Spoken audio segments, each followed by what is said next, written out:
Екипата на Осоговот Кочани, предводена од тренерот Крсте Крстев, заокружи успешна сезона во втората македонска фудбалска лига, откако популарните жетвари заврши на високото 6-то место со 54 освоени бодови. За тимот на Крстев се 16 победи, 6 ремија и 8 порази, што е потврда за една од најуспешните сезони во последната деценија.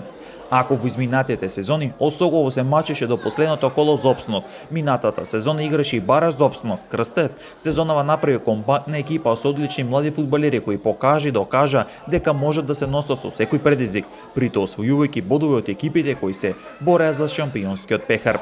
Победа над Брегалница Средеш Тип во меч каде Ѓорги Јовановски одбрани 2 пенали, триумф над Беласица на домашен терен, а реми во гости, реми со Шкендија Рачино на домашен терен, триумф над Охрид на домашен терен, голема победа над Детони Плачковица во Радовиш. Филип Димовски во дресот на Осогово забележа фантастична сезона за своето име, кој запиша 16 погодоци, од кои 3 му беа во дресот на победа во есенскиот дел, а 13 за Осогово во пролетниот дел, со 2 хет-трика, а со тоа стана четврти најдобар стрелец во лигата. Заслужен одмор, а потоа кроење на план и тим за следната сезона која екипите далеку поконкурентна и тешка.